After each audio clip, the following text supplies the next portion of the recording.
அனைவருக்கும் அன்பு வணக்கம். சோழர்களின் மகிமைகளுக்கு ஆதாரமாக விளங்கியவை திருவாரூரும் நாயகனாக விளங்கிய தியாகேச பெருமானும் தான். திருவாரூரில் பேரரசனாக வீற்றிருந்த ஈசன் சகல உயிர்களையும் பரிபாலனம் செய்து வந்தார். அப்போது அவர் மீண்டும் விண்ணுலகம் வந்து வீற்றிருக்க வேண்டும் என்று தேவாதி தேவர்கள் வேண்டுகோள் வைத்தனர். அவர்களின் விண்ணப்பத்துக்கு செவிசாய்த்த பெருமான் இந்திரனிடம் தாமரை மாலை ஒன்றை கொடுத்து, இந்த மாலையை உன் வாகனமாக ஐராவதத்திடம் கொடுத்தனுப்பு.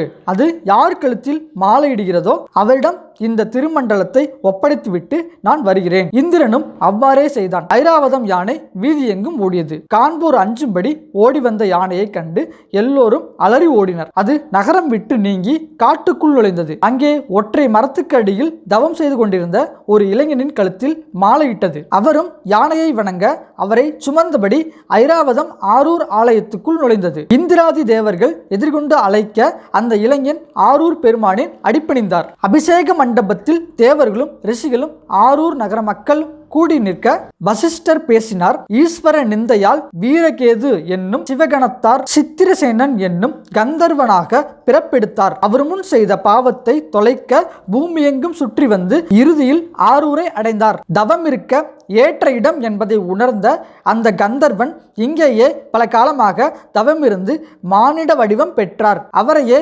ஐராவதம் மாலை சூட்டி அழைத்து வந்துள்ளது. இந்த அன்பரையே ஆரூரின் தலைவராக நியமிக்க தியாகேசன் அருளிவிட்டார். இனி இவரையே ஈசனின் பிரதிநிதியாக இந்த ஆரூரின் மன்னராக அனைவரும் ஏற்றுக்கொள்ள வேண்டும். இதுவே ஈசனின் திருக்கட்டளை என்று அறிவித்தார். இதை கேட்ட சகலரும் மகிழ்ந்து திருவாரூர் தியாகேச பெருமானையும் புற்றிடங்கொண்ட பெருமானையும் புதிய மன்னரையும் வாழ்த்தி கோஷம் எழுப்பினர். சப்த ரிஷிகளும் கூடி ஆதிசோழன் என்னும் அந்த மாமன்னருக்கு மங்கள ஸ்நானம் செய்து மணிமுடி சூட்டி தியாகேசரை பணிந்து நின்றார்கள். தியாகேச பெருமானும் அனைவரையும் ஆசீர்வதிக்க ஆதிசோழனின் ஆட்சி தொடர்ந்தது.